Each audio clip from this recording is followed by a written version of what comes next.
Students, आज की class हम इस क्वेश्चन से स्टार्ट करते हैं. Here is a rather simple question for you. This table is smooth and these are 4 blocks of masses 4 kg, 1 kg, 1 kg and 2 kg. The two pulleys and strings are all ideal. The string is massless, inextensible. Pulleys are also massless. The system is released from this position. System is released from this position. You have to tell me what will be acceleration of these blocks and what will be tension in this string. The string connecting the two 1 kg blocks placed on the table. What will be tension here and what will be acceleration of the blocks. Press the pause button. Give it a try.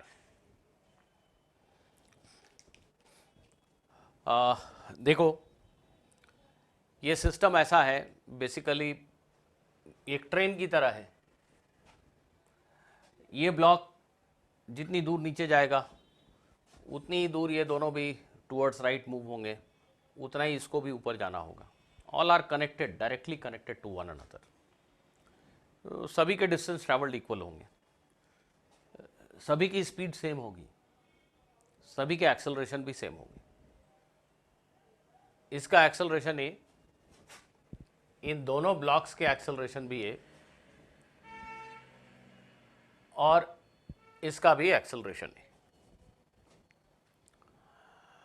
अब हम चाहें तो इन चार blocks को अलग अलग object consider करके चारों का फ्री बॉडी डायग्राम अलग अलग बनाकर इक्वेशंस फ्रेम कर सकते हैं और फिर उनको सॉल्व करने से हमें सारे स्ट्रिंग के टेंशन और एक्सेलरेशन मिल जाएंगे. तो सबसे पहले हम ऐसा ही एक तरीका अप्लाई करते हैं.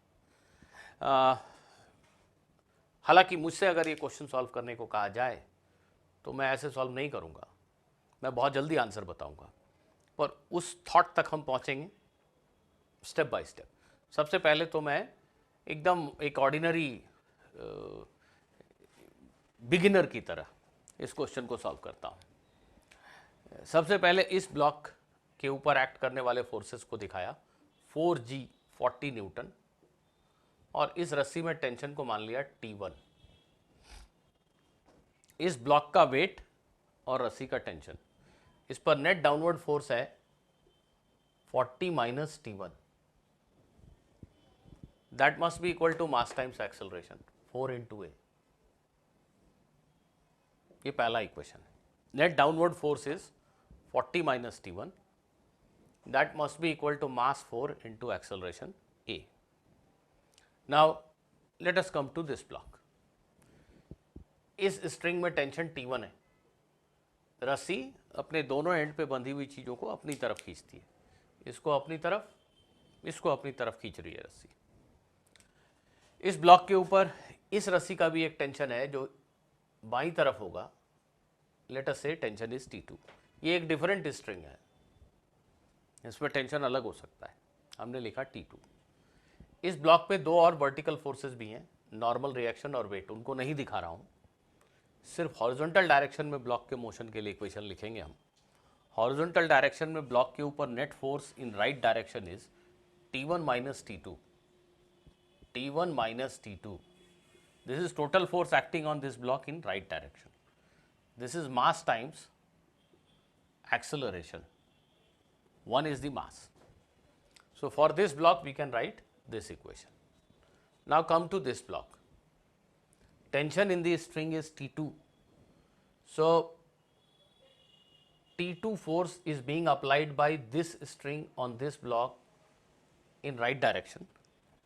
And let us say here the tension is T3. T3 is the force being applied by this string on this block towards left.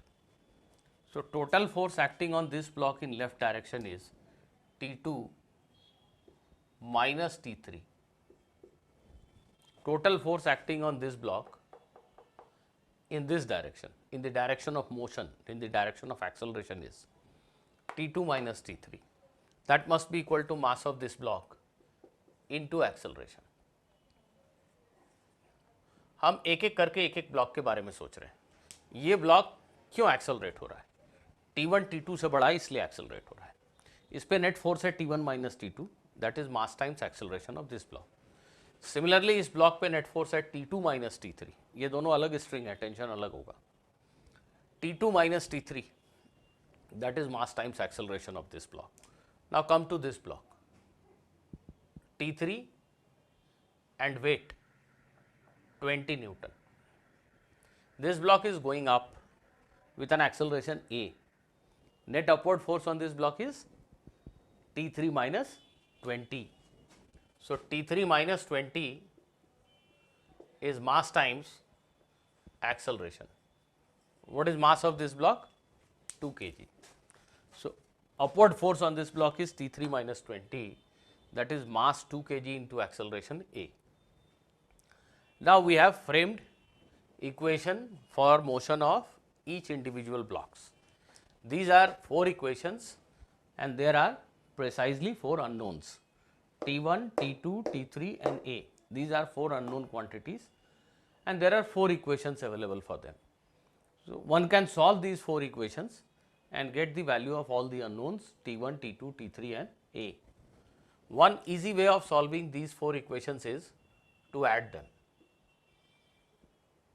Just add these 4 equations and you will get A. Just add the 4 equations. If you add T3, T3 cancels out,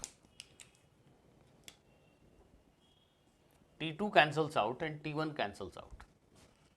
So on left hand side you are left with 40 minus 20, that is 20, and on right you are having 4A plus 1A, 5A plus 1A, 6A plus 2A, 8A.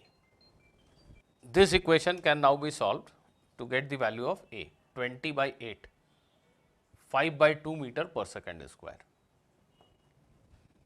So now you know the value of acceleration. So if you substitute this value of A in this equation, you will get T3. If you substitute this value of A in this equation, you will get T1. A अगर यहाँ रख दिया तुमने तो ये T1 मिल जाएगा। और अब आप T1 और T3 जानते हो तो ये या ये किसी एक इक्वेशन को यूज कर लो, you will get T2. T1 is known, so T2 can be calculated. So by substituting the value of acceleration here and here, you can find T1 and T3, and then knowing the value of T1 you can put it here, you will get T2. So this question can be solved in this manner. That is first thing. Second thing, as far as calculation of acceleration is concerned, हम इतने सारे equation लिखें इस तरह के question में, इसकी ज़रूरत एक्चुअली होती नहीं है। पहले तो आप एक शॉर्टकट ये कर सकते थे बिगिनिंग में कि इन दोनों ब्लॉक को 2 kg का एक सिस्टम मान लेते, एक बॉडी है, एक ये, और ये 2 kg का एक सिस्टम। ये T2 इंटरनल फोर्स हो गया, फॉरगेट अबाउट इट। इस 2 kg के ब्लॉक के ऊपर फोर्स होता T1, T3, नेट फोर्स होता T1 minus T3, that is equal to m into A. मैं ये कह रहा हूँ कि rather than writing equations like this, what I would have done is, इसके लिए तो वही इक्वेशन लिखता, 40 minus T1 is 4A. Okay, इन दोनों को एक ऑब्जेक्ट मान लो, क्या बुराई है? ये इसको एक पॉलीथीन में हल्के कागज के बैग में पैक कर दो, मुझे अंदर से नहीं पता क्या है, बाहर से मुझे 2 kg का एक ऑब्जेक्ट दिख रहा है। इस 2 kg के ऑब्जेक्ट पे बाहर का एक फोर्स है T1 और एक फोर्स है T3। तो इस 2 kg के ऑब्जेक्ट पे net force in this direction would have been T1 minus T3। इसको हम लिख सकते हैं 2 kg mass into acceleration A. तो T2 की जरूरत ही नहीं पड़ेगी। और इसके लिए जैसा इक्वेशन लिखा था फिर से वैसे ही लिखेंगे, T3 minus 20 is equal to 2A। एक इक्वेशन कम पड़ा, आप फिर से इन तीनों को जोड़ दो, you will gate A। T2 को इन्वॉल्व नहीं किया हमने, ये फिर से वही A की वैल्यू आ गई, 20 is equal to 8A, A is equal to 5 by 2। समझ रहे हो मैं क्या बोल रहा हूँ? मैं बोल रहा हूँ एक्सेलरेशन निकालने के लिए इन दोनों ब्लॉक को हम एक यूनिट मान सकते थे, एक ऑब्जेक्ट 2 kg का मास, एक्सटर्नल फोर्स T1 और T3, ये बीच का जो इंटरैक्शन है T2 इसको कंसिडर करने की जरूरत ही नहीं थी, एक्सेलरेशन निकल गया। Once acceleration is known, I can put the value of acceleration to get T1, I can put the value of acceleration in this equation to get T3। अब अगर किसी ने पूछा कि नहीं T2 बताओ, तो फिर हम इन दोनों में से किसी एक के मोशन का इक्वेशन लिखेंगे, सिर्फ इसको कंसिडर करेंगे। अब इस पे net force T1 minus T2, that is m into A is known, T1 is known, so T2 can be calculated. तो एक्सेलरेशन निकालने के लिए इन दोनों को अलग से कंसिडर करने की जरूरत नहीं थी, मैं ये कह रहा हूं। फैक्ट ये है कि एटूड मशीन और उस जैसे दूसरे क्वेश्चंस में एक्सेलरेशन निकालने के लिए हम कुछ ऐसा भी सोच सकते हैं। जरा ध्यान देना मैं क्या बोल रहा हूं।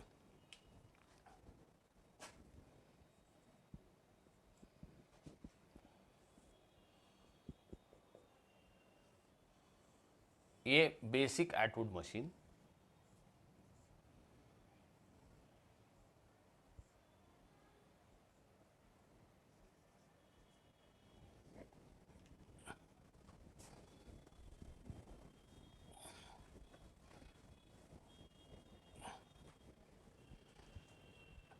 इस सिस्टम में एक्सेलरेशन जानने के लिए मैं ऐसे सोच सकता हूँ, एकदम थोड़ा सा कॉमन मैन की तरह सोचते हैं। थोड़ी देर के लिए न्यूटन बनना भूल जाओ थोड़ी देर के लिए एक कॉमन आदमी की तरह सोचो। ये भारी है, मान लो m1 is larger than m2। इस सिस्टम को एक फोर्स जो ड्राइव करने की कोशिश कर रहा है, जो रन करने की कोशिश कर रहा है, वो है m1g। और ये जो फोर्स है m2g, ये इसके मोशन को ऑपोज कर रहा है। अगर ध्यान से हम देखें तो m1g एक फोर्स है जो इस सिस्टम को रन करने की कोशिश कर रहा है, दौड़ाने की कोशिश कर रहा है। ये m1g फोर्स इस पूरे ट्रेन को ऐसे खींच के ले जाना चाहता है, और m2g एक ऐसा फोर्स है जो उसके मोशन को अपोज कर रहा है। ये ब्लॉक m1g इसको नीचे खींच रहा है, इसको ऊपर उठाना चाह रहा है, और m2g इसको रोकना चाह रहा है। मोटा मोटी अगर हम देखें तो एक्सेलरेशन कैलकुलेट करने के पॉइंट ऑफ व्यू से ये सिस्टम कुछ ऐसा लग रहा है। मैं फिर से बोल रहा हूं, थोड़ा कॉमन मैन की तरह सोचो प्लीज। m1 और m2 मास के दो डब्बे अगर ऐसे बंधे होते और m1g फोर्स लगाकर मैं इसको ड्राइव रन करने की कोशिश करता, m2g फोर्स लगा के इसको रोकने की कोशिश करता है, m1g इसको ले जाना चाहता है, m2g रोकना चाहता है, तो इस सिस्टम पे net force m1g minus m2g हुआ, और total mass that is in motion is m1 plus m2। तो एक्सेलरेशन क्या होगा? आंसर है टोटल फोर्स जो रन करने की कोशिश कर रहा है वो इतना है, और टोटल मास जो दौड़ेगा वो इतना है। एक्सेलरेशन कैलकुलेट करने के पॉइंट ऑफ व्यू से ये भी काफ़ी हद तक ऐसा ही है। पुली का यूज़ क्यों किया गया है? पुली सिर्फ डायरेक्शन ऑफ मोशन को चेंज करने के लिए यूज़ की गई है। यहाँ पे पुली एक डिवाइस है जो डायरेक्शन ऑफ मोशन या डायरेक्शन ऑफ फोर्स को चेंज कर देती है। पुली होने की वजह से ये नीचे जाता है तो ये ऊपर आता है, अदरवाइज दोनों हैं एक ही स्ट्रिंग से कनेक्टेड, जैसे कि यहाँ है। यहाँ बीच में कोई पुली नहीं है, ये जिस डायरेक्शन में चलता है उसी डायरेक्शन में ये भी चलता है। थ्रेड के लेंथ को अगर हम दिमाग में पिक्चराइज करें तो ये थ्रेड के लेंथ के अलोंग चल रहा है, ये भी थ्रेड के लेंथ के अलोंग चल रहा है। एक्चुअली में देखें तो ये ब्लॉक इसको फॉलो ही कर रहा है, बस यहाँ पुली लगा देने से इनका डायरेक्शन ऑफ मोशन चेंज हो गया। पुली आने से ये नीचे जा रहा है तो ये ऊपर जा रहा है, बट ओवरऑल नीचे ऊपर दिस दैट को हटा दें हम दिमाग से और ऐसे सोचें कि ये एक ट्रेन है, m1 और m2 मास के दो डब्बे हैं। इस ट्रेन के इस डब्बे को कोई खींच रहा है m1g फोर्स से, और ये m2g फोर्स जो है इसको रोकने की कोशिश कर रहा है। तो नेट फोर्स जो इस ट्रेन को दौड़ाने की कोशिश कर रहा है वो है m1g माइनस m2g। और जो टोटल मास रन कर रहा है वो m1 प्लस m2 है। तो net force by net mass, this is the acceleration. So m1g minus m2g is total driving force divided by total mass, this gives you the acceleration. चलिए मैं एक और एग्जांपल देता हूं, आप समझ पाएंगे। मैं आपको एक शॉर्टकट मेथड बता रहा हूं, ऐसे क्वेश्चंस में देख के एक्सेलरेशन कैसे लिख सकते हैं। नहीं तो आपने जो मेथड सीखे हैं वो सब सही हैं, स्कूल एग्जाम में पूछा जाए तो वैसे ही कीजिए। इसका फ्री बॉडी डायग्राम अलग बनाइए, इसका अलग बनाइए, दो इक्वेशंस लिखिए, टेंशन को एलिमिनेट कीजिए, एक्सेलरेशन पाइए, वैसा ही करना है। लेकिन ये शॉर्टकट तरीका है सोचने का। अब इस ब्लॉक को उठा के आपने टेबल पर रख दिया। अब मैं फिर से इस ट्रेन के बारे में सोच रहा हूँ। ये एक ऐसी ट्रेन है, एक सिंगल रस्सी से कनेक्टेड है दोनों। पुली का रोल ही ये है कि डायरेक्शन ऑफ मोशन को चेंज कर देना। पुली नहीं है तो दोनों एक ही डायरेक्शन में चलेंगे, पुली है तो इसका डायरेक्शन ऑफ मोशन और इसका डायरेक्शन ऑफ मोशन अलग है। पुली ने 90 डिग्री का टर्न दे दिया, पुली ने यहां 180 डिग्री का टर्न दे दिया। m1g फोर्स इस सिस्टम को रन करने की कोशिश कर रहा है। इस पूरे चीज को एक ट्रेन की तरह देखो, एक ट्रेन है ये। इस ट्रेन को कोई m1g फोर्स से खींच रहा है। कोई अपोज करने वाला है क्या? कोई इधर इसको रोकने की कोशिश कर रहा? आंसर है नहीं। अगर यहां फ्रिक्शन होता तो एक अपोजिंग फोर्स होता, पर इस समय जो नेट ड्राइविंग फोर्स है इस सिस्टम में, ऐसा मैं लिख दे रहा हूं, ड्राइविंग फोर्स जो है इस सिस्टम में वो m1g है। और टोटल मास जो रन करेगा इस सिर्फ इस फोर्स की वजह से, वो m1 प्लस m2 है। So acceleration will be m1g by m1 plus m2। ऐसे सोच के अगर आपने एक्सेलरेशन लिख लिया, अब आपसे कोई टेंशन लिखने को कहता है तो आप या तो इस बॉडी को अलग से कंसिडर करो या इसको टेंशन लिख सकते हो। जैसे इस क्वेश्चन में बेहद आसान है। अगर हम सिर्फ इस ब्लॉक के मोशन के बारे में सोचें, इसका एक्सेलरेशन a क्यों है, तो टेंशन की वजह से। तो T must be equal to m2 into A. What is value of tension in this string? Answer is tension is m2 into a into m2। यही इस क्वेश्चन में रस्सी में टेंशन है। यहां इस क्वेश्चन में टेंशन जानना है, एक्सेलरेशन लिखने के बाद हम इसके मोशन को स्टडी कर सकते हैं। m1g minus tension is m1a, a की वैल्यू रख देंगे तो t मिल जाएगा। ऐसे ही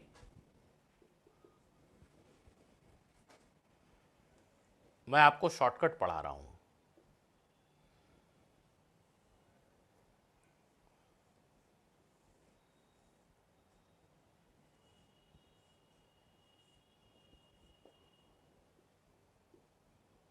ये सिस्टम देखिए, इस सिस्टम में फिर से इसको एक ट्रेन की तरह सोचो। इस ट्रेन को रन करने के लिए जो फोर्स है वो है m1g, और इसको जो अपोज करने वाला फोर्स है, सिर्फ स्ट्रिंग की लेंथ के अलॉन्ग कौन सा फोर्स है इसके ऊपर ध्यान दो।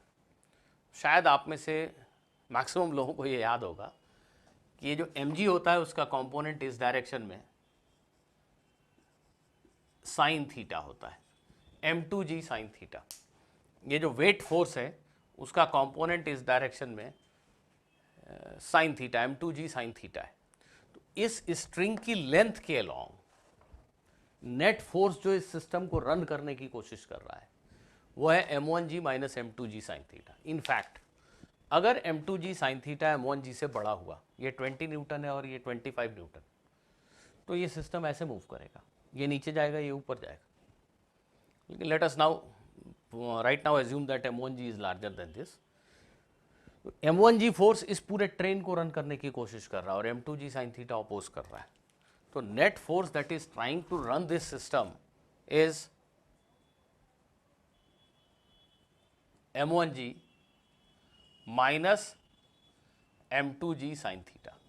So acceleration here will be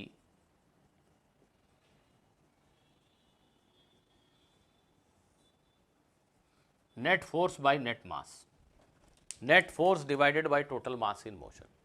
tension जानना है तो फिर से इसके मोशन को अलग से कंसिडर करो। तो इन नेट नेट मैं आपको ये सिखा रहा हूँ कि ऐसे क्वेश्चंस में हम एक्सेलरेशन को जल्दी कैसे लिख सकते हैं। Bye simple observation you can write the value of acceleration. तो अभी जो मैंने क्वेश्चन आपको दिया था उस क्वेश्चन में भी हम ऐसा कर सकते हैं। ये ऐसा,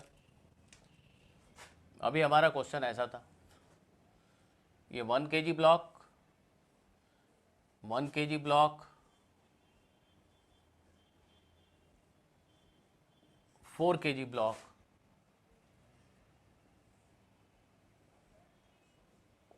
2 kg ब्लॉक था शायद ये।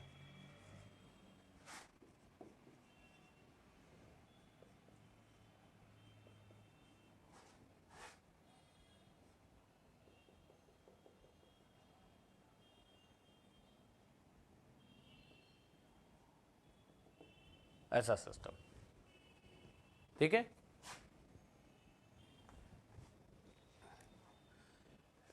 इस सिस्टम में एक्सेलरेशन लिखने के लिए मैं फिर से वैसे अगर सोचूं तो ऐसा सोचता, ये एक ट्रेन है, 4 डब्बों वाली ट्रेन है। ये स्ट्रिंग की लेंथ के अलॉन्ग, स्ट्रिंग की लेंथ के अलॉन्ग कितने फोर्स आपको दिख रहे हैं? 4G, 40 Newton. 40 न्यूटन फोर्स है जो इस पूरे ट्रेन को रन करने की कोशिश कर रहा है। इस पूरे ट्रेन को एक ही बॉडी मानो तो, और ये जो 20 न्यूटन फोर्स है इस मोशन को अपोज कर रहा है। ये फोर्स अगर नहीं होता 20 न्यूटन का तो ये पूरा 40 न्यूटन का फोर्स इस पूरे ट्रेन को खींच रहा होता, लेकिन ये 40 न्यूटन का फोर्स पुल कर रहा है और 20 न्यूटन उल्टे डायरेक्शन में ट्रेन को आगे नहीं जाने देना चाहता, रोक रहा है, पीछे के डब्बे को पीछे खींच रहा है। तो नेट फोर्स, ड्राइविंग फोर्स जो है वो 20 न्यूटन है, 40 माइनस 20, इसलिए जो एक्सेलरेशन होगा वो 20 न्यूटन बाय टोटल मास, 8 + 1 + 1 + 2, 4 + 1 + 1 + 2,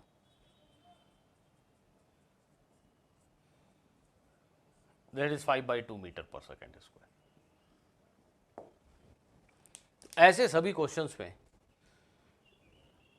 जिसमें बॉडीज डायरेक्टली स्ट्रिंग से कनेक्टेड है,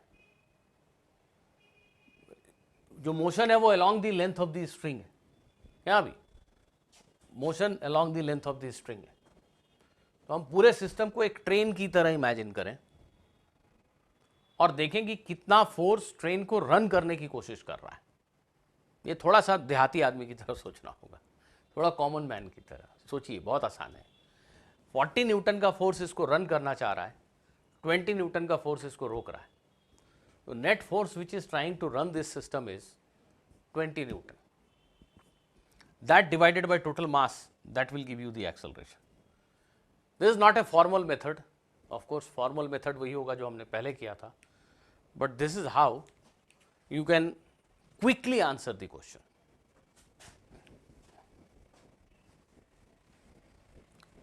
Okay, so in the last class we were studying about pseudo forces, and today also I'll give you few more examples to make you understand the use of pseudo force when the observer is in non-inertial frame. To repeat what we learnt in the last class, let me say that we said that the reference frame of Earth is almost inertial for solving any daily life problem. Day to day life में जिस तरह के problems हमें दिखते हैं उनको solve करने के लिए we can comfortably assume that the reference frame of Earth is inertial. Newton's laws of motion are applicable. But when a reference frame is accelerated with respect to the Earth, it no longer remains inertial. एक ऐसा reference frame जो अर्थ के respect में accelerated है वो inertial reference frame नहीं होता है। ऐसे रेफरेंस फ्रेम में Newton's law of motion fail हो जाते हैं। ऐसे रेफरेंस फ्रेम में न्यूटन्स लॉज को अप्लाई करने के पहले हमें एक फिक्सिशियस, एक मनगढ़ंत फोर्स ऐड करने की जरूरत पड़ती है, जिसको हम स्यूडो फोर्स भी कहते हैं. सो I gave you few examples in the last class. Let us have more examples. Think of this situation.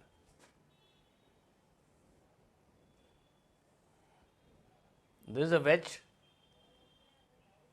placed on a horizontal surface. This wedge can move, and then there is a block lying on its smooth surface. This is smooth, right? There is a wedge, it can slide on this horizontal surface. This inclined surface face of the wedge is smooth. There is a small block lying on the wedge. Now, somebody is pushing this wedge so that it moves with an acceleration A. The wedge is pushed so as to move it with an acceleration A.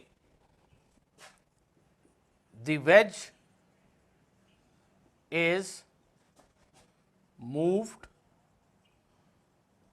at an acceleration A. Find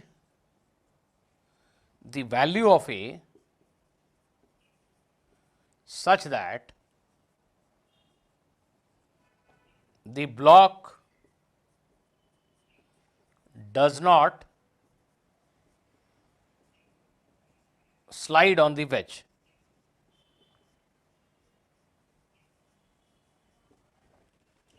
The small block does not slide on the wedge. देखो जो triangular veg है उसको मैं push कर रहा हूं, जिसकी वजह से उसमें एक एक्सेलरेशन है. This is being move with acceleration A. ये ट्रायंगुलर ब्लॉक ए एक्सेलरेशन से क्यों मूव कर रहा है? मैं इसको पुश कर रहा हूं. उस फोर्स के बारे में आपसे नहीं पूछा गया. आपसे कहा जा रहा है मान लो कि ये ट्रायंगुलर वेज ए एक्सेलरेशन से मूव कर रहा है.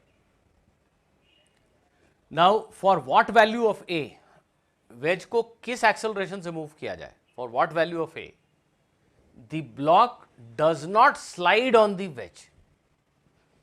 The block does not slide on the wedge. या लिखा हो सकता है कि the block has no motion relative to the wedge.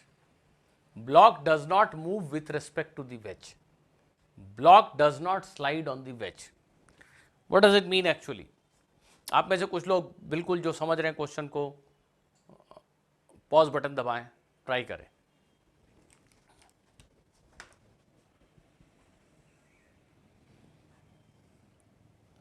इस क्वेश्चन में सबसे इंपॉर्टेंट बात यह है कि हम ये समझें block does not slide on the wedge. इसका मीनिंग क्या है? Block has no motion relative to wedge. What do you understand by this statement?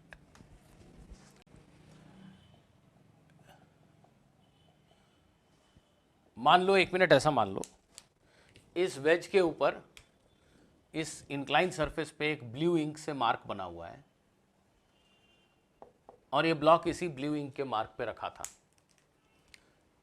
Block does not slide on the wedge means ये ब्लॉक इस blue ink के mark पे ही रहता है, वो यहां से स्लाइड करके यहां नहीं जाता. ये ट्रायंगुलर वेज जब आगे बढ़ता है तो ब्लॉक भी उसके साथ साथ आगे बढ़ता है और वो हर समय इस ब्लू इंक का मार्क जहां पे लगा है उसी जगह पे बना रहता है. इस वेज के इंक्लाइन सरफेस पे यहां एक ब्लू कलर से पेंट किया था आपने. ये ब्लॉक हर वक्त उसी मार्क पर, उसी ब्लू डॉट के ऊपर रहता है. It does not slide. अगर ये ब्लॉक वेज जब तक यहां गया, ये ब्लॉक अगर यहां की बजाय यहां मिले, मुझे रेड डॉट पे आ जाए, यहां आ जाए, जब तक ये ट्रायंगल यहां पहुंचा तब तक ये ब्लॉक अगर इसके ऊपर खिसक के यहां आ जाए तो हम बोलेंगे the block has moved relative to the wedge. Wedge के रेस्पेक्ट में ब्लॉक मूव हुआ, वेज के ऊपर ब्लॉक खिसका। वेज के ऊपर ब्लॉक नहीं खिसक रहा है, इसका मीनिंग है कि हमें दूर से देख के ऐसा लगता है जैसे ये ब्लॉक मान लो फेविकॉल से चिपका दिया गया हो और ये उसके साथ साथ चल रहा है। What does it mean? It means that acceleration of this wedge is same as acceleration of this block. This block is also moving with acceleration A. Wedge जितनी दूर आगे गया, बिल्कुल उसी के साथ ये ब्लॉक ऐसा फील हो रहा है जैसे चिपक गया है और उसके साथ साथ चल रहा है। जितना एक्सेलरेशन इस ट्रायंगुलर वेज का है उतना ही एक्सेलरेशन इस ब्लॉक का है हॉरिजॉन्टल डायरेक्शन में। There is no vertical movement for the block. तो क्वेश्चन में ये जो स्टेटमेंट लिखा है कि block does not slide on the wedge,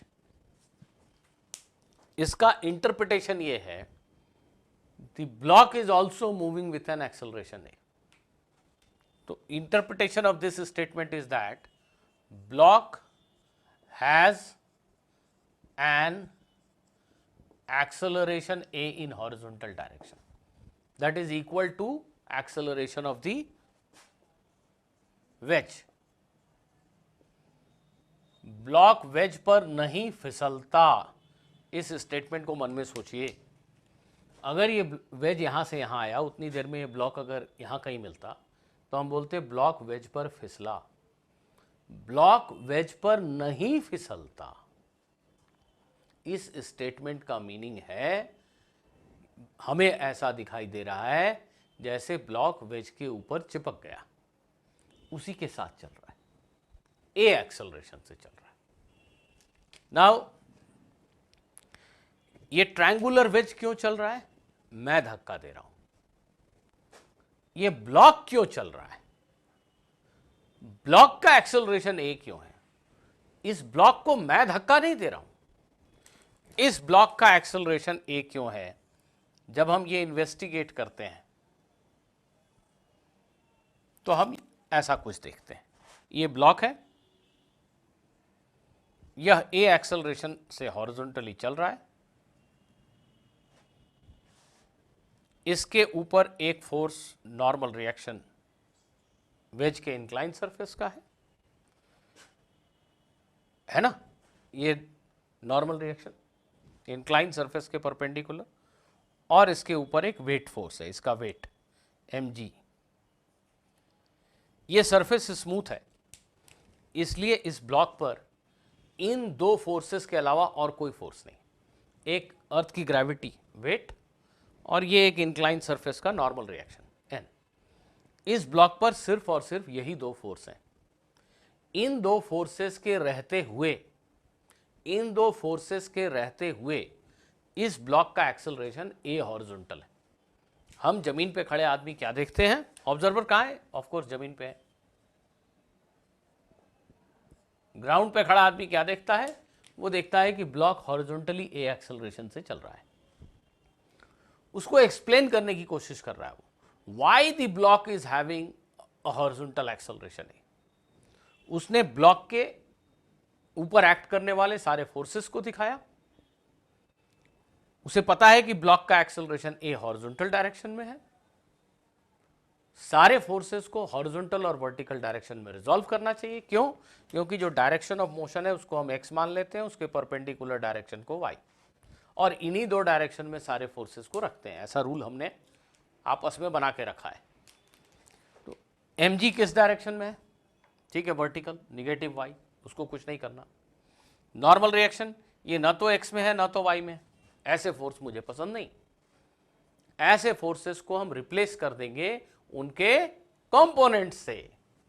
तो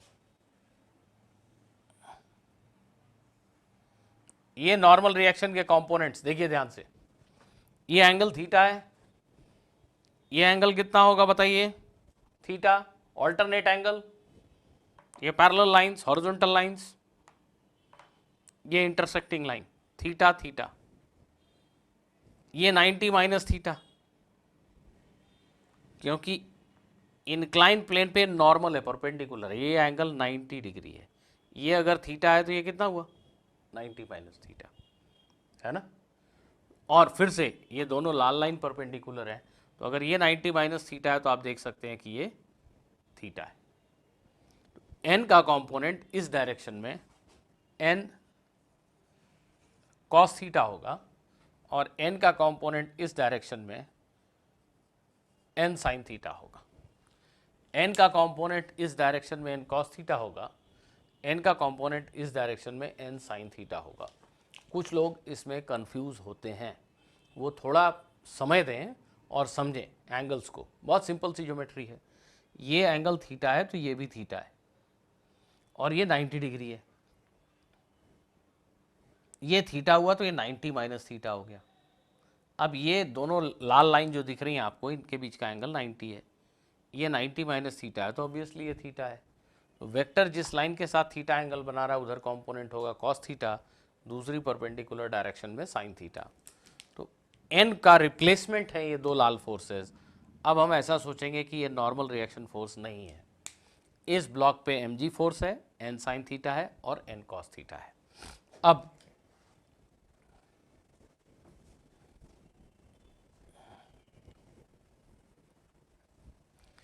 इस ब्लॉक के मोशन के लिए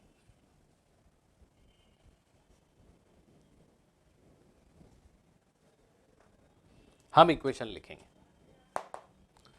वर्टिकल डायरेक्शन में कोई मोशन है? आंसर है नहीं। तो एन कॉस थीटा mg के इक्वल होना चाहिए।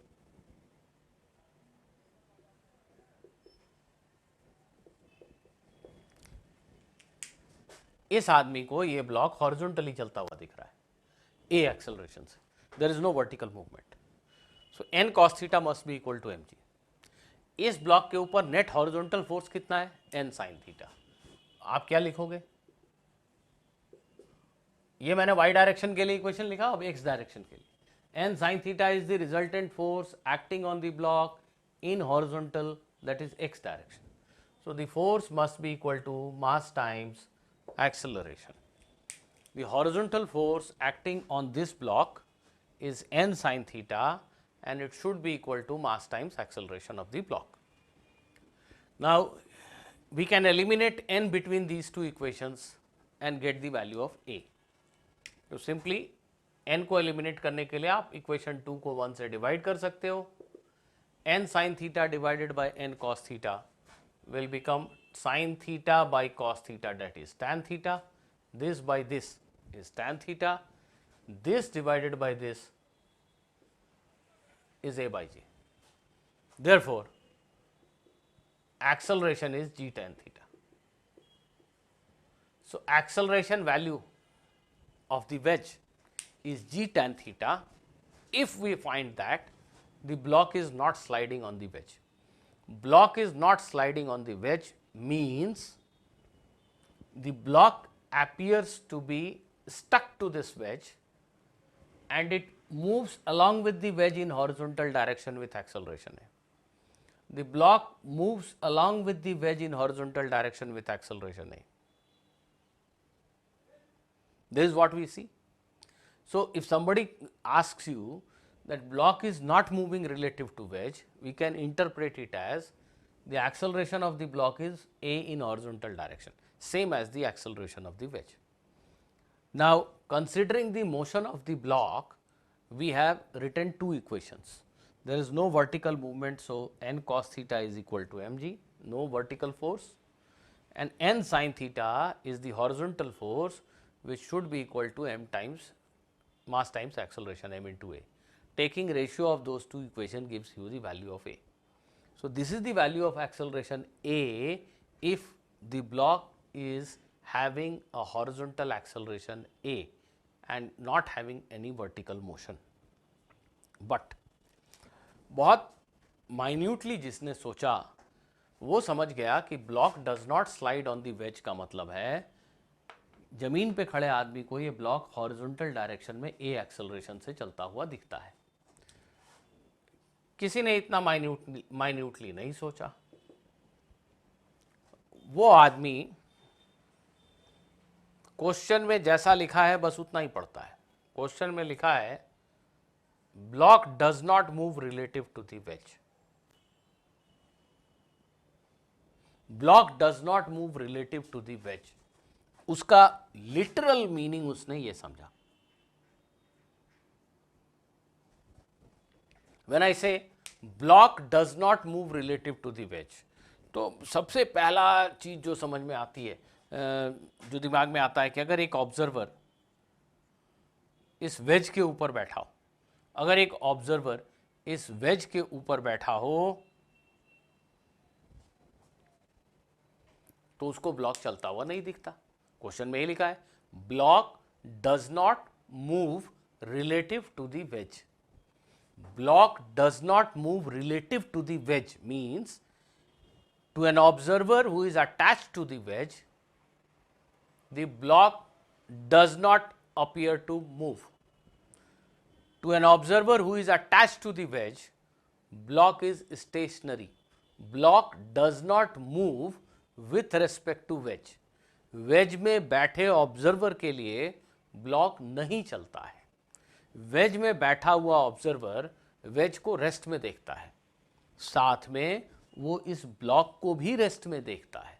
क्वेश्चन कह रहा है block does not move relative to the wedge. Wedge में बैठे ऑब्जर्वर के लिए ये ब्लॉक रेस्ट में है, no motion no acceleration. So for this observer, ध्यान से समझिएगा दोनों फर्क को। जमीन पे खड़े आदमी ने क्या देखा कि this block is moving with horizontal acceleration along with the block, along with the wedge. Wedge में अगर कोई ऑब्जर्वर बैठा है उसको क्या दिख रहा है? उसको यह दिख रहा है कि this block is not moving at all. So an observer attach to the wedge finds that the block is at permanent rest. सोचिए सोचिए क्या बोल रहा हूं मैं। An observer attached to the wedge finds the block to be at rest.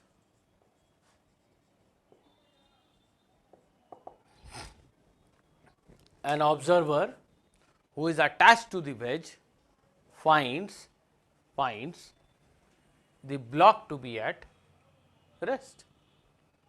Now, how will he explain the state of rest of this block? इस observer से पूछा ब्लॉक चल रहा है, बोला नहीं। क्या एक्सेलरेशन दिखता है? बोला 0। एक्सप्लेन करो, एक्सप्लेन करो कि एक्सेलरेशन 0 क्यों दिख रहा है। इसने कहा कि ब्लॉक के ऊपर एक नॉर्मल रिएक्शन फोर्स है, एक वेट फोर्स है,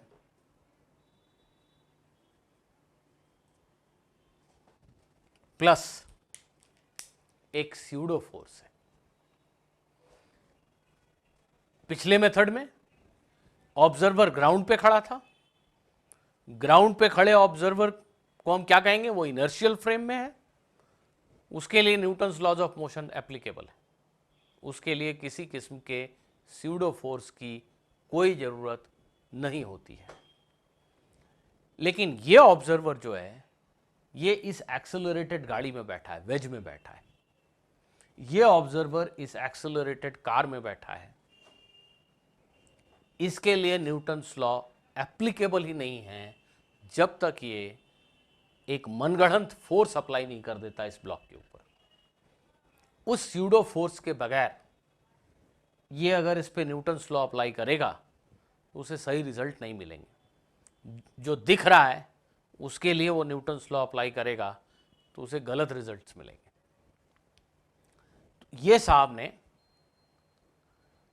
समझा कि मैं नॉन इनर्शियल फ्रेम में हूं, इन्होंने इस ब्लॉक के ऊपर एक स्यूडो फोर्स भी लगाया। ये रेड एरो स्यूडो फोर्स को रिप्रेजेंट कर रहा है। ध्यान दीजिए, स्यूडो फोर्स ऑब्जर्वर के एक्सेलरेशन के ऑपोजिट डायरेक्शन में लगाया जाएगा। ऑब्जर्वर का एक्सेलरेशन ए इस तरफ है, उसके ऑपोजिट डायरेक्शन में स्यूडो फोर्स। स्यूडो फोर्स का मैग्नीट्यूड क्या होगा? जिस बॉडी को हम कंसिडर कर रहे हैं, ये ब्लॉक, उसका मास इंटू ऑब्जर्वर का एक्सेलरेशन। ब्लॉक का मास इंटू ऑब्जर्वर का एक्सेलरेशन, ये स्यूडो फोर्स का मैग्नीट्यूड है, और इस स्यूडो फोर्स का डायरेक्शन ऑब्जर्वर के एक्सेलरेशन के डायरेक्शन के ठीक ऑपोजिट होगा। तो इस ब्लॉक पे एक्ट करने वाला स्यूडो फोर्स m इंटू ए हॉरिजॉन्टली इस तरफ होगा। जमीन पे खड़े आदमी के लिए इस ब्लॉक पे सिर्फ दो फोर्स थे, n और mg, रियल फोर्सेस। लेकिन इस एक्सेलरेटेड गाड़ी में बैठे आदमी के लिए इस ब्लॉक के ऊपर रियल फोर्सेस के अलावा एक स्यूडो फोर्स भी है। तो जब ऑब्जर्वर नॉन इनर्शियल फ्रेम में हो, एक्सेलरेटेड फ्रेम में हो, तभी ये स्यूडो फोर्स पिक्चर में आता है। जब हम जमीन पे खड़े थे तो हमें ये ब्लॉक ए एक्सेलरेशन से चलता हुआ दिखा। जब हम इस एक्सेलरेटेड गाड़ी में बैठे हैं तो मुझे ये ब्लॉक, ये वेज, सब कुछ स्टैटिक दिख रहा है। ये ब्लॉक मुझे चलता हुआ नहीं दिख रहा। क्वेश्चन में यही कहा गया है, block does not move relative to the wedge, block has no acceleration relative to the wedge. With respect to wedge in this reference frame, block does not appear to be moving. इस observer से पूछेंगे तो बोलेगा block का acceleration 0, and there are three forces acting on the block: normal reaction, mg and ma, pseudo force. तो ये साहब justify करेंगे कि ये ब्लॉक रेस्ट में क्यों है, इसका एक्सेलरेशन 0 क्यों है। ये कहेंगे इस पे नेट फोर्स 0 है। नेट फोर्स को 0 करने के लिए भी ये 2 डायमेंशनल केस है, सारे फोर्सेस एक लाइन में नहीं हैं, तो हम 2 परपेंडिकुलर डायरेक्शंस में फोर्स को रिजॉल्व कर सकते हैं। फिर से एक बार हम नॉर्मल रिएक्शन को रिजॉल्व कर देते हैं जैसा अभी किया था।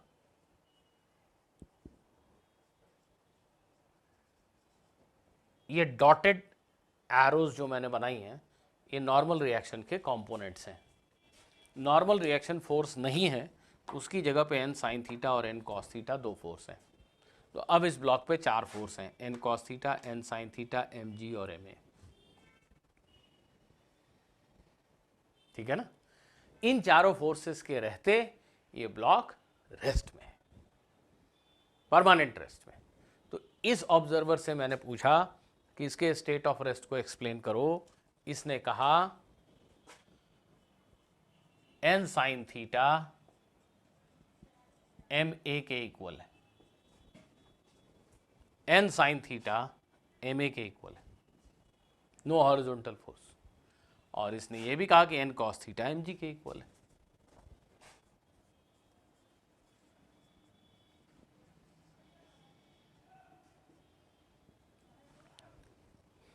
n sine theta M A के इक्वल है और n cos theta M G के इक्वल है। इक्वेशन यही लिखा इन्होंने जो पहले लिखे थे।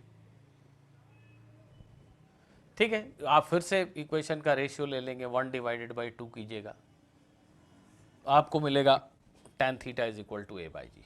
Same equation, same answer, a is G tan theta. पर स्यूडो फोर्स कहाँ यूज करना है, कहाँ नहीं, इसको ठीक से समझिए। जब ऑब्जर्वर एक्सेलरेटेड फ्रेम में है तभी स्यूडो फोर्स अप्लाई करना है।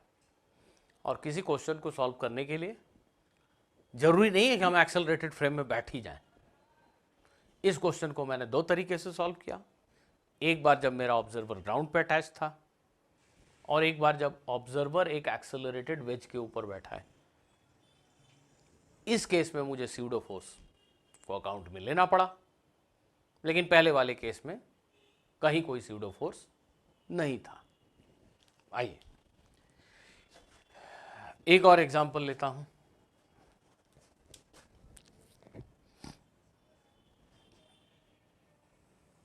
सपोज ये एक ट्रेन है, ट्रेन का डब्बा बड़ा सा, एंड लेट अस से इस ट्रेन के अंदर एक पेंडुलम है, simple pendulum. Train is moving on A horizontal straight track with a constant acceleration. इस क्वेश्चन को आप नाम दे सकते हैं pendulum in an accelerated train, pendulum in an accelerated train लिखिए प्लीज। एक ट्रेन है, ट्रेन के अंदर एक पेंडुलम है। The train is moving on a straight horizontal track with constant acceleration A. Sidhi track है, हॉरिजॉन्टल ट्रैक है, उस पर ट्रेन ए एक्सेलरेशन से चल रही है, काफ़ी देर से चल रही है। एक्चुअली शुरुआत जब होगी, ट्रेन जब चलनी शुरू होगी, तो ये पेंडुलम कुछ ऐसा हिलेगा डुलेगा, ऑसिलेट करेगा। But if the train keeps moving with acceleration A for long period of time, तो ये पेंडुलम का ऑसिलेशन ख़त्म हो जाएगा। And what we see is कि ये पेंडुलम वर्टिकल से ऐसे थीटा एंगल पे बना के ट्रेन के साथ चल रहा है। सो it is observed that if the train keeps moving with this constant acceleration a, then the pendulum string makes an angle theta with vertical in equilibrium. ये जो पेंडुलम है, इसकी रस्सी वर्टिकल से थीटा एंगल पे आके रुक जाती है in equilibrium. Train constant acceleration से चल रहा है। नॉर्मली पेंडुलम कमरे में लटकाएं तो ऐसा वर्टिकल होता है, इस ट्रेन में ये पेंडुलम ऐसा रहेगा वर्टिकल से थीटा एंगल पे, और ये ट्रेन ऐसे चलती जा रही है। So in equilibrium the pendulum makes an angle theta with vertical inside the train. We have to find this theta, find theta.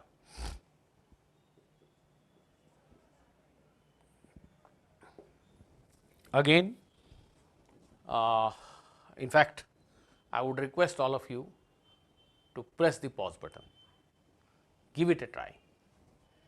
Train given acceleration A से चल रही है और पेंडुलम वर्टिकल से थीटा एंगल बना के ऐसे रुका हुआ है ट्रेन के अंदर। ट्रेन ऐसे चल रही है, पेंडुलम भी चल रहा है। We have to find this angle theta. Students, फिर से हम इस क्वेश्चन को दोनों रेफरेंस फ्रेम में करते हैं, एक ग्राउंड के रेफरेंस फ्रेम में और फिर एक चलती हुई ट्रेन के रेफरेंस फ्रेम में। सबसे पहले हम ग्राउंड के रेफरेंस फ्रेम में इस क्वेश्चन को सॉल्व करते हैं।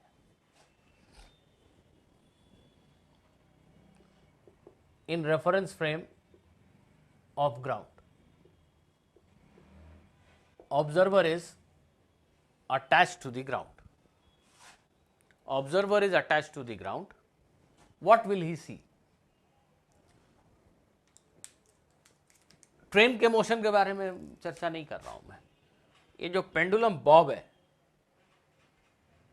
ऐसा मान लो, एक मिनट के लिए सोचने के लिए मान लो ऐसा कि ट्रेन बिल्कुल ट्रांसपेरेंट ग्लास की बनी है और तुम बाहर ट्रैक के बाहर खड़े हो नीचे ज़मीन पे, और तुम्हें ये चमकता हुआ पेंडुलम बॉब दिख रहा है। पेंडुलम बॉब में बढ़िया रेडियम पेंट लगा, वो चमक रहा है।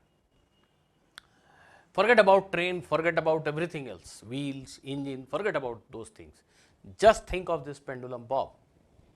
जमीन पे खड़ा आदमी इस लाल रंग के पेंडुलम बॉब का मोशन कैसा देखेगा? ग्राउंड पे खड़े एक ऑब्जर्वर को इस पेंडुलम बॉब का मोशन कैसा दिखाई देगा? बताइए। इन reference frame of ground, the pendulum Bob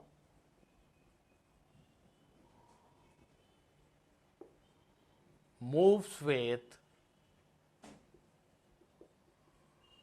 a constant, moves at a constant horizontal acceleration a।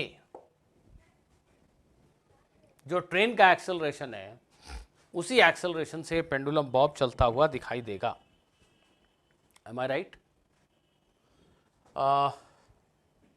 Ground के रेफरेंस फ्रेम में, ग्राउंड के रेफरेंस फ्रेम में, ग्राउंड के रेफरेंस फ्रेम में ये लाल रंग का पेंडुलम बॉब किसी भी आदमी को कांस्टेंट एक्सेलरेशन ए से चलता हुआ दिखाई देगा।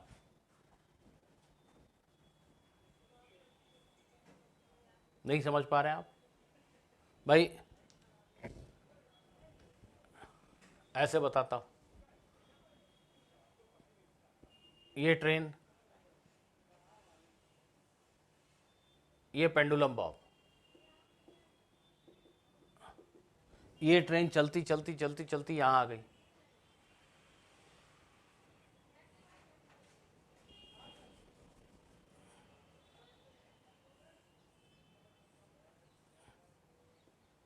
पेंडुलम बॉब ऐसा, ये ट्रेन मूव करके यहां आ गई, तो ट्रेन के अंदर ये रस्सी वर्टिकल से थीटा एंगल बना रही है और ये पेंडुलम बॉब सीधी लाइन में चलता हुआ यहां आ गया। वर्टिकल से थीटा एंगल पे पेंडुलम ऐसे ट्रेन के अंदर, ट्रेन चल रही है तो ये पेंडुलम बॉब भी चल रहा है। अगर हमारी ट्रेन जबलपुर से दिल्ली पहुंच गई तो पेंडुलम बॉब भी तो जबलपुर से दिल्ली पहुंच गया। जितनी दूर ट्रेन आगे गई उतनी ही दूर पेंडुलम बॉब भी आगे गया। ट्रेन की जो स्पीड है किसी टाइम पे, ट्रेन की स्पीड 100 किलोमीटर पर आवर है इस समय, तो इस पेंडुलम बॉब की स्पीड भी 100 किलोमीटर पर आवर है, बस वह ऐसे चले जा रहा है।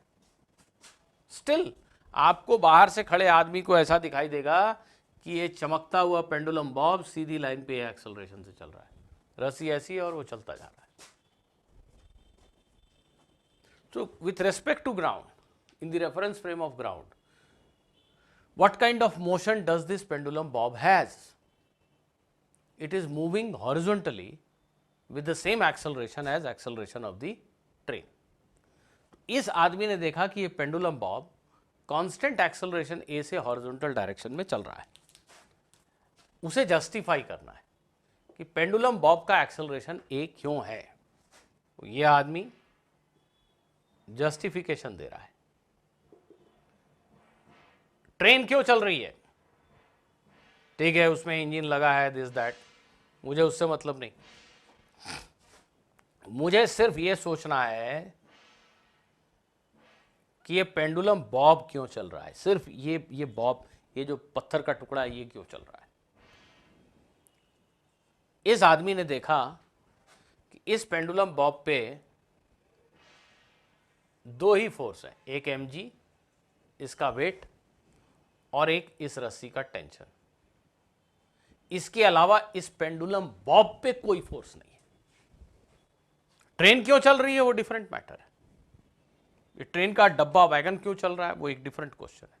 सिर्फ वो पत्थर का टुकड़ा, ये पेंडुलम बॉब क्यों चल रहा है, तो इस पे तो दो ही फोर्स है, रस्सी का टेंशन और ये mg।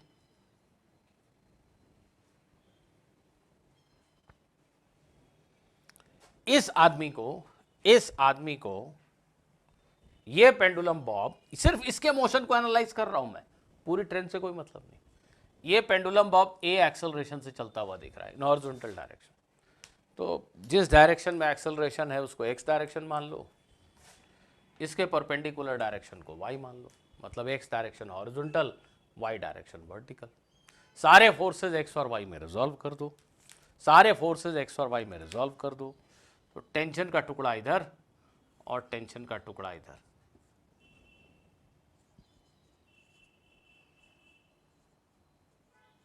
क्या किया मैंने, टेंशन नाम के फोर्स को रिजॉल्व कर दिया।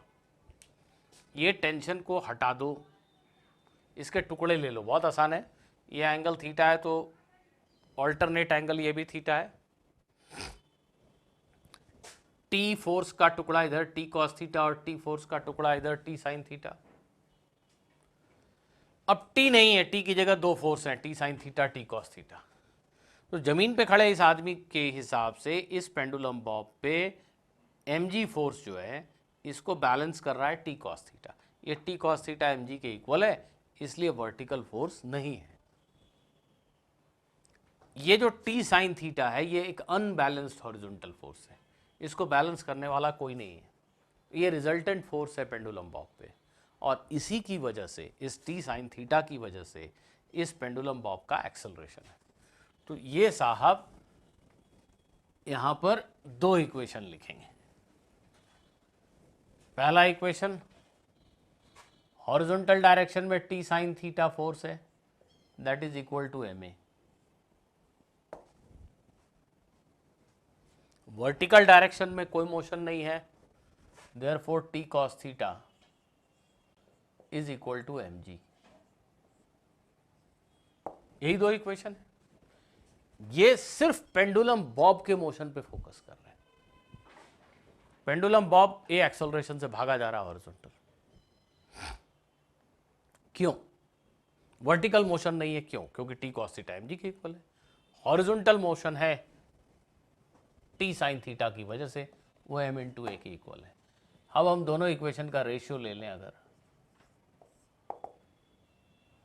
this divided by this, t cancels out, sin theta by cos theta tan theta,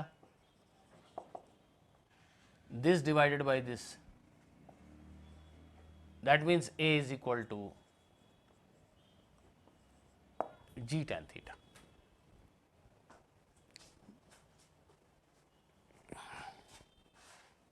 या tan theta is equal to, हमसे थीटा पूछा गया था, very sorry, theta is equal to tan inverse a by g।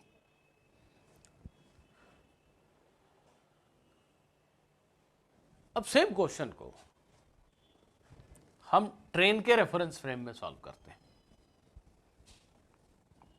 Observer train के अंदर बैठा एक आदमी है, ऐसा सोचिए।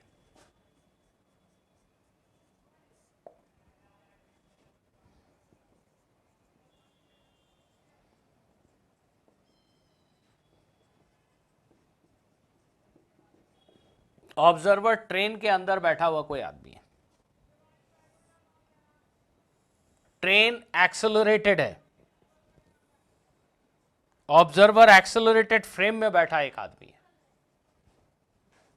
ऑब्जर्वर एक्सेलरेटेड फ्रेम में बैठा एक आदमी है।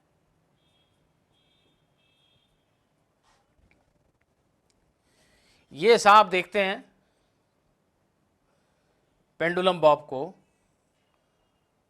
और कहते हैं कि पेंडुलम बॉब एकदम रेस्ट में, नो एक्सेलरेशन। ट्रेन के अंदर बैठा हुआ आदमी क्या देखता है? बस ये पेंडुलम बॉब यहाँ है। जबलपुर में भी यहाँ था, जब ट्रेन झांसी पहुंची तो भी यहाँ था, आगरा पहुंची तो भी ऐसे था पेंडुलम, और जब ट्रेन दिल्ली पहुंची तो भी ऐसे था। ट्रेन कहीं रुकती नहीं, वो कांस्टेंट एक्सेलरेशन से चल रही है। तो ऐसा नहीं कि झांसी स्टेशन पर रुक गई, नहीं, it is moving with constant acceleration. Train constant acceleration से चल रही है। कांस्टेंट एक्सेलरेशन से चलने वाले इस ट्रेन के अंदर बैठा आदमी ये देखता है कि ये जो बॉब है ये इस लोकेशन पे परमानेंट रेस्ट में है। जमीन पे खड़े आदमी ने देखा कि ये बॉब ट्रेन के साथ साथ ए एक्सेलरेशन से भागता जा रहा है। जमीन पे खड़े आदमी के लिए बॉब एक्सेलरेटेड था, इस आदमी के लिए ये बॉब परमानेंट रेस्ट में है। इनसे कहा गया कि ठीक है भाई, आप एक्सप्लेन कीजिए कि ये पेंडुलम बॉब रेस्ट में क्यों है। Observer inside the train, the pendulum Bob is at rest for this observer। ये ऑब्जर्वर नॉन इनर्शियल फ्रेम में, इनको कहा एक्सप्लेन करो कि ये पेंडुलम बॉब रेस्ट में क्यों है, एक्सप्लेन करो एक्सप्लेन करो एक्सप्लेन करो।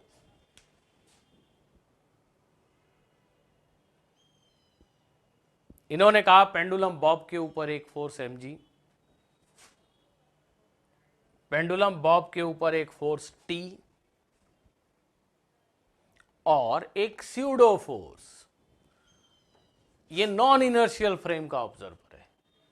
ये जो देख रहा है उसको न्यूटन्स लॉज ऑफ मोशन से सही सही तभी एक्सप्लेन कर पाएगा जब ये एक स्यूडो फोर्स अप्लाई करे। स्यूडो फोर्स को रेड कलर में दिखा रहा हूं, ऑब्जर्वर के एक्सेलरेशन के ऑपोजिट, दैट मीन्स ट्रेन के एक्सेलरेशन के ऑपोजिट m इंटू ए। इस बॉब के ऊपर एक फोर्स लगाइए, ट्रेन के एक्सेलरेशन के ऑपोजिट m इंटू ए। यह स्यूडो फोर्स है। अब इस ऑब्जर्वर के लिए इस ऑब्जेक्ट के ऊपर तीन फोर्स हैं, T, ma और mg। इन तीनों फोर्सेस के रहते हुए ये साहब देखते हैं कि ये बॉब रेस्ट में। तो ये इसको एक्सप्लेन कर रहे हैं। इन्होंने कहा कि टेंशन को चलो रिजॉल्व कर देते हैं दो कंपोनेंट में। अब ये टेंशन फोर्स नहीं है T cos theta T sine theta, इनके लिए ये पेंडुलम बॉब रेस्ट में है। एमए को बैलेंस कर रहा है टी साइन थीटा,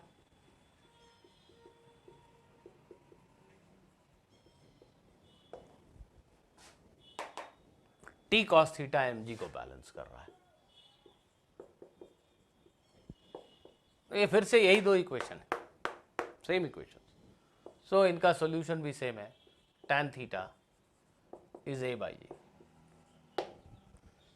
जमीन पे खड़े आदमी के लिए पेंडुलम बॉब का मोशन एक्सेलरेटेड, ट्रेन में बैठे आदमी के लिए पेंडुलम बॉब इक्विलिब्रियम में, जहां है वहीं है पिछले कई घंटों से। जमीन पे खड़े आदमी के लिए पेंडुलम बॉब पे सिर्फ दो फोर्स हैं। ट्रेन में बैठे आदमी के लिए पेंडुलम बॉब पे ये दो रियल फोर्सेस के अलावा एक तीसरा स्यूडो फोर्स भी है, लेकिन दोनों के ऑब्जर्वेशन अलग अलग है। इनके लिए पेंडुलम बॉब रेस्ट में है, इनके लिए पेंडुलम बॉब कांस्टेंट एक्सेलरेशन से चल रहा है। सो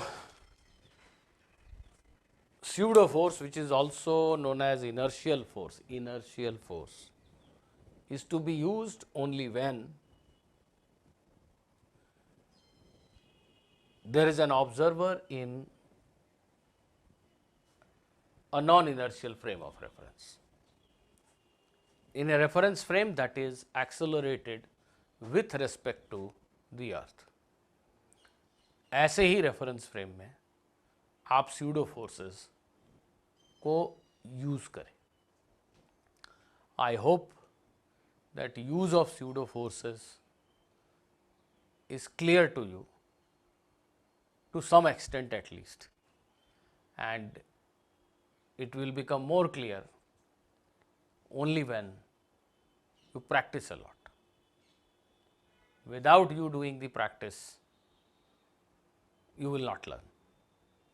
So dear students, keep on practicing as much as possible, then only you will learn the applications of Newton's laws of motion.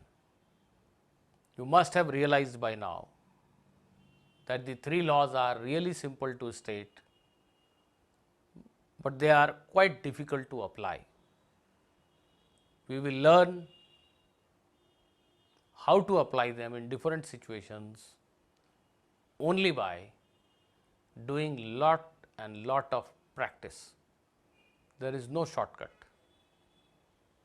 आप किसी शॉर्टकट की कोई उम्मीद भी मत रखिए, कोई शॉर्टकट नहीं होता, ठीक?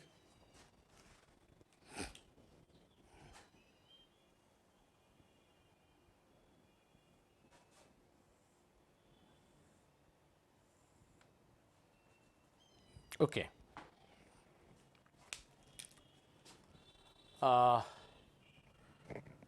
अब मैं कुछ क्वेश्चंस ऐसे लूँगा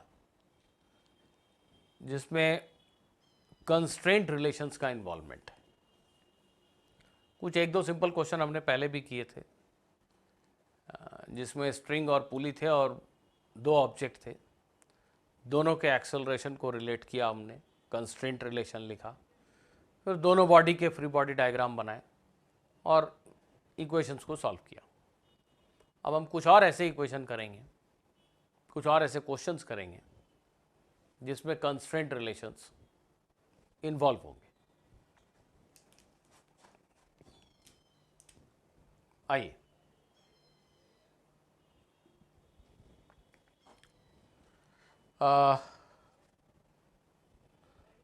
let us think of this situation.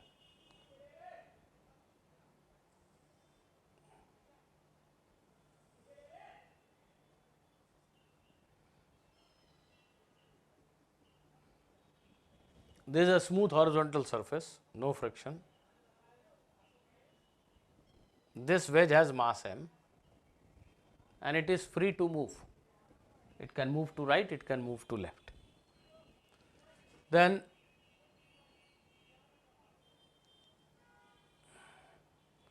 there is a rod kind of thing. Okay, I'll draw it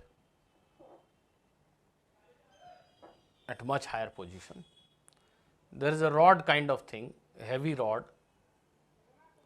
which is placed on this wedge like this. ये रॉड नॉर्मली ऐसे गिर जाएगा, ये किसी भी तरफ न गिरे इसके लिए ये दो गाइड वॉल्स हैं, ये दो दीवारें हैं जो इस रॉड को गिरने नहीं देंगी। ये फ्रिक्शनलेस स्मूथ वॉल है, कहीं फ्रिक्शन नहीं है, यहाँ भी फ्रिक्शन नहीं है। तो ये एक ट्रायंगुलर वेज है, इसके ऊपर ये एक भारी रॉड रखा है ऐसा वर्टिकल, इस रॉड का मास है, सिस्टम को छोड़ दिया रेस्ट से। ये रॉड अपने वेट की वजह से नीचे जाना चाहेगा। ये जो दो गाइडिंग वॉल्स हैं वो ये इंश्योर करेंगी कि ये रॉड वर्टिकल ही चलेगा, ये रॉड हॉरिजॉन्टली नहीं चल सकता क्योंकि दोनों तरफ दीवारें हैं। तो ये कंस्ट्रेंट तो ये है कि रॉड वर्टिकल ही चलेगा। ये रॉड अपने वेट की वजह से नीचे जाना चाहता है, लेकिन अगर ये वेज यहीं पे रुका रहे, ये वेज यहीं पे रुका रहे, तो ये रॉड ऐसे टिका हुआ है, ये कहीं जा नहीं सकता। ये रॉड इस वेज के ऊपर टिका हुआ है, ये कहीं भी जा नहीं सकता। ये रॉड इस वेज के ऊपर टिका है, कहीं जा नहीं सकता तब तक जब तक कि ये वेज दाएं या बाएं शिफ्ट ना हो।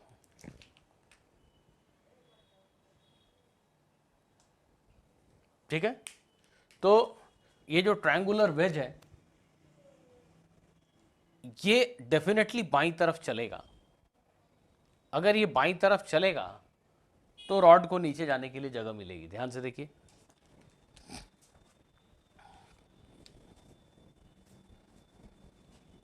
हमें वेज का रॉड का एक्सेलरेशन कैलकुलेट करना है। We have to find acceleration of the rod as well as veg.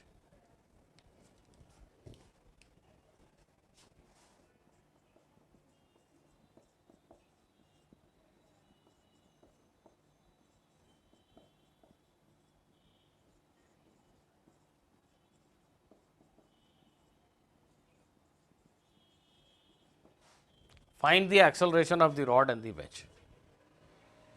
देखो, wedge is constrained to move horizontally. Fact number 1. Wedge सिर्फ और सिर्फ horizontally चल सकता है, and the rod is constrained to move only vertically. That is fact number 2. Wedge can move horizontally. Rod can move vertically, in fact vertically downward, and the rod has always to remain on the wedge. ऐसा नहीं हो सकता कि rod यहीं रह जाए और veg निकल जाए। वेज जब इधर खिसकेगा तो यहाँ पे गैप बनेगा, सोच के देखो, रॉड को नीचे गिरना पड़ेगा। So rod will always remain on the inclined surface of the wedge. So rod remains in contact with the inclined surface of the wedge.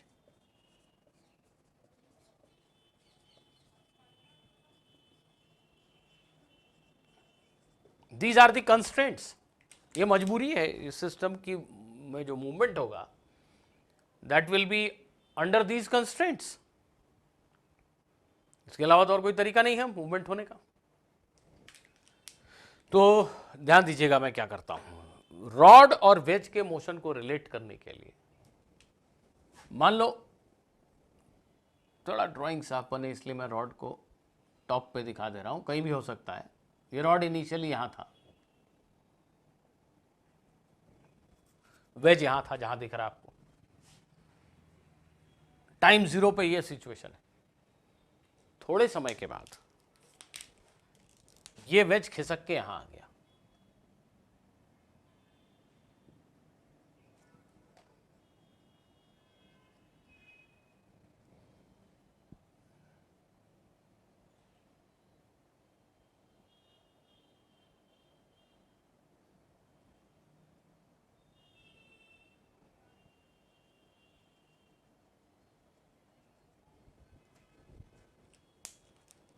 ये रॉड इस वेज के इंक्लाइन सरफेस पे यहां था, टाइम 0 पे ये ड्राइंग थी, t सेकेंड के बाद ये वेज खिसक के यहां आ गया। 1 मिनट के लिए कुछ लोग सोचते हैं कि रॉड क्यों मूव करेगा, just forget about rod, rod यही है मान लो, और ये वेज जो है वो अब यहाँ नहीं है, वो वेज यहाँ है, तो ये हवा में, ये तो हवा हो गया, यहाँ पे कोई खाली जगह है, ऐसे कैसे होगा, तो रॉड गिरेगा ना, रॉड हमेशा इस इंक्लाइन सरफेस पे ही रहेगा। अगर हम इस ट्रायंगुलर वेज को यहाँ शिफ्ट कर दें तो रॉड यहाँ कैसा रहेगा, वो नीचे गिरेगा ना। तो जब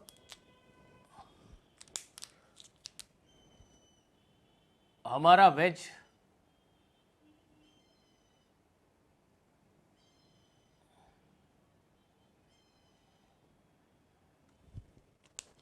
टूवर्ड्स लेफ्ट मूव होगा तो ये रॉड नीचे आएगा।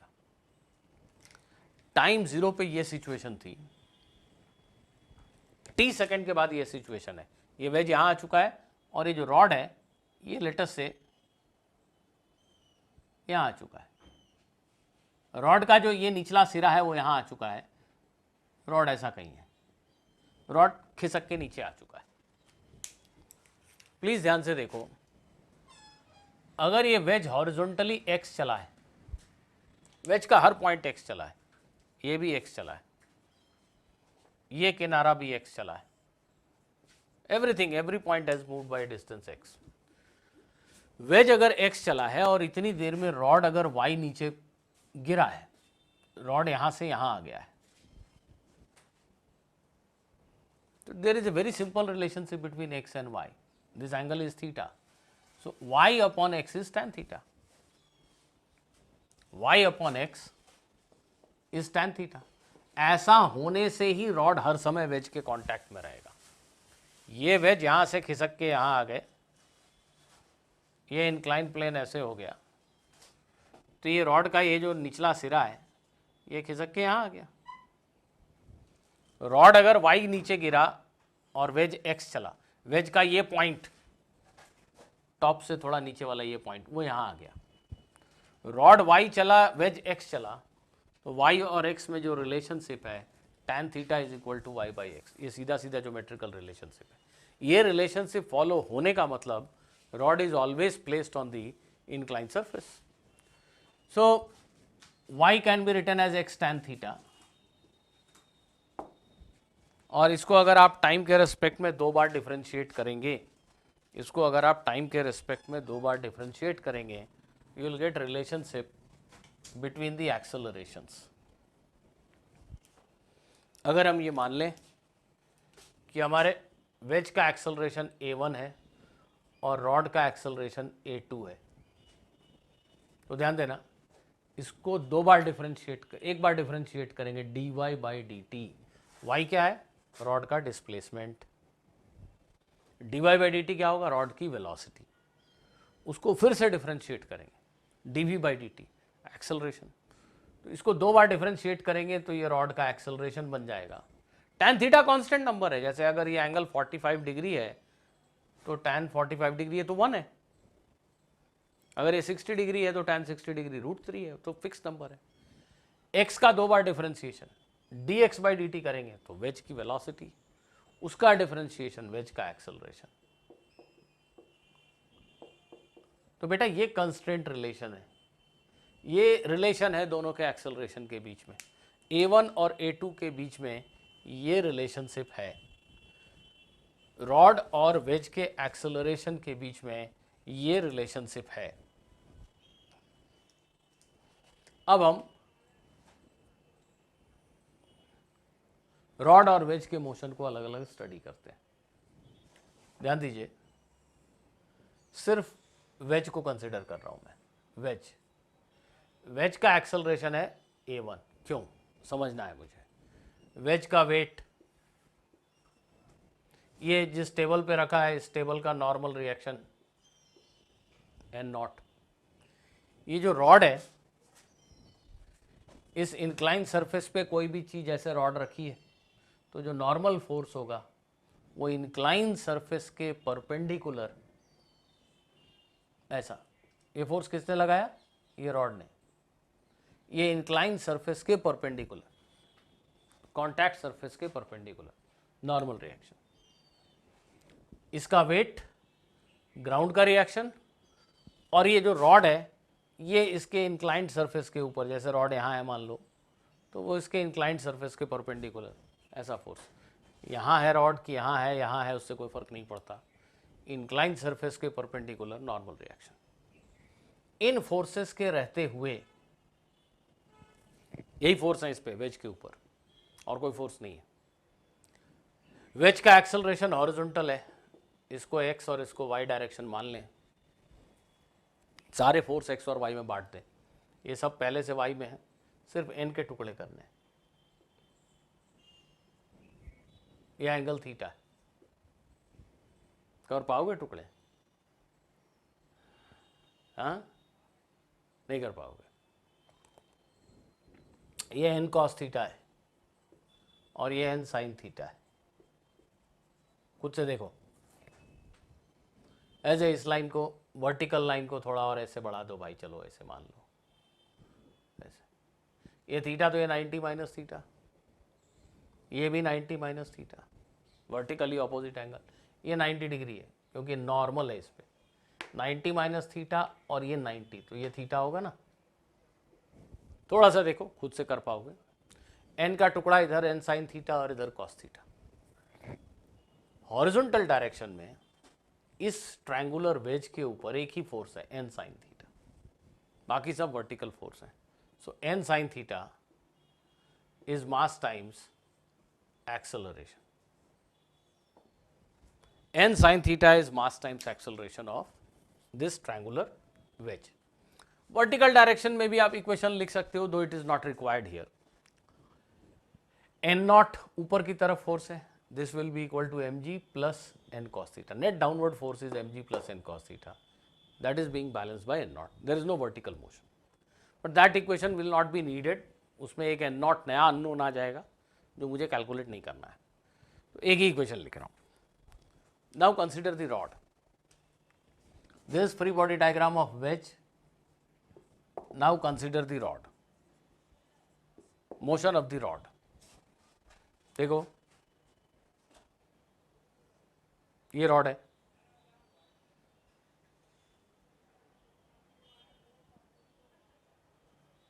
इसका वेट, रॉड ने वेज पे नॉर्मल रिएक्शन लगाया, वेज भी रॉड के ऊपर नॉर्मल रिएक्शन लगाएगी। ये जो रॉड ने वेज पे फोर्स लगाया, इतना ही फोर्स वेज रॉड के ऊपर अप्लाई कर रही है। रॉड का वेट, वेज का नॉर्मल रिएक्शन। एक फोर्स और है, अभी उसकी बात करता हूं। रॉड का मूवमेंट सिर्फ वर्टिकल डायरेक्शन में, सिर्फ वर्टिकल डायरेक्शन में। वाई ऊपर नीचे किसी भी डायरेक्शन में पॉजिटिव ले लो, कोई फर्क नहीं पड़ता। ये जो रॉड है, इसके ऊपर लगने वाले नॉर्मल रिएक्शन के दो कंपोनेंट कीजिए। ये रेड कलर में दिखा रहा हूं,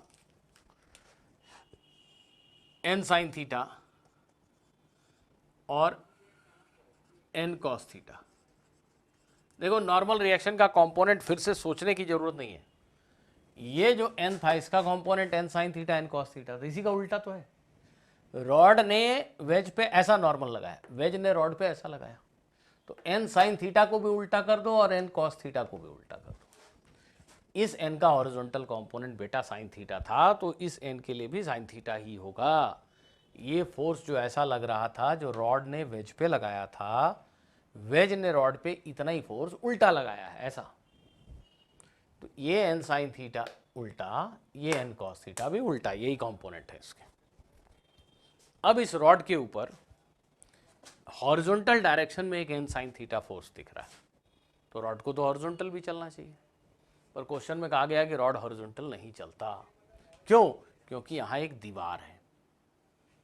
कॉमन मैन कहता है दीवार है, जो न्यूटन्स लॉ पढ़ते हैं वो कहते हैं कि ये दीवार रॉड के ऊपर एक फोर्स लगा रही है, let me call it as R, ऐसा लिख दे रहा हूं, R wall, force by wall on the rod. ये जो क्वेश्चन में कहा गया था कि दो दीवारें हैं, दो दीवारों के बीच में ये रॉड है, नॉर्मल रिएक्शन जो वेज लगा रही है उसका एक हॉरिजॉन्टल कंपोनेंट, ये जो दीवार है ना, ये दीवार, ये रॉड पे एक ऐसा फोर्स लगा रही है आर, जो नॉर्मल रिएक्शन के इस कंपोनेंट को बैलेंस कर देता है, इसलिए रॉड का कोई हॉरिजॉन्टल मूवमेंट नहीं है। दीवार है इसलिए मूवमेंट नहीं है, ऐसा बोलने से थोड़ी क्वेश्चन सॉल्व होगा। दीवार क्या कर रहा है? फोर्स लगा रहा है। ये दीवार इस रॉड के ऊपर इस तरफ एक फोर्स अप्लाई कर रही है, ये रॉड इस दीवार से चिपकी हुई है, ना कि इस दीवार से। इस दीवार का कोई रोल नहीं है as far as physics is concerned. ये रॉड इस वॉल से चिपक गई है और ये वॉल इसको इधर पुश कर रही है इस फोर्स को बैलेंस करने के लिए। Anyway, we are interested in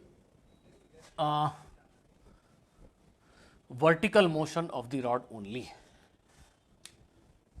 equation के नंबर जरा मैं गलत लिख दिया हूं, ठीक कर दूं। ये इक्वेशन 1 है, इसको इक्वेशन 2 लिखिए। और रॉड के वर्टिकल मोशन को अगर आप स्टडी करें, सिर्फ forget about horizontal motion, vertical motion को स्टडी करें तो mg minus N cos theta must be equal to ma, mg minus n cos theta, net downward force, this is responsible for downward acceleration of rod, mg minus n cos theta is equal to ma। Horizontal direction में आप equation लिख सकते हैं, reaction force by the wall is equal to n sin theta, लिख सकते हैं आप, R wall is equal to n sin theta. अगर क्वेश्चन में पूछा गया होता कि दीवार रॉड पे कितना फोर्स लगा रहा है, तब वो इक्वेशन लिखना पड़ता। प्रेजेंटली जो मैंने एक्सेलरेशन पूछा है, now 1, 2 and 3 can be solved to get A1, A2 and normal reaction। Equation 1, 2 और 3 में 3 अननोन है, A1, A2 और n। ये तीनों इक्वेशन अगर आप सॉल्व कर दें तो आपको n भी मिल जाएगा, A1 भी मिल जाएगा और A2 भी मिल जाएगा। ये सॉल्यूशन मैं आपके लिए छोड़ता हूँ, आप खुद कीजिए। ये क्वेश्चन ज़रा कठिन था, हो सके नहीं समझ में आया तो वीडियो को फिर से थोड़ा पीछे जाके एक बार और देखिए, वर्किंग कीजिए, अपनी कॉपी में खुद से ड्राइंग बनाइए और सोचिए, जहाँ नहीं समझ में आए वहाँ वीडियो देखिए, अपने अकल को इस्तेमाल कीजिए, अपनी जवाबदारी समझिए कि मुझे ये क्वेश्चन समझना है। जब आप उसको एक जवाबदारी की तरह लेंगे कि मुझे ये क्वेश्चन समझना है, तो आप ज़रूर समझ पाएंगे। तो स्टूडेंट्स कीप ट्राइंग।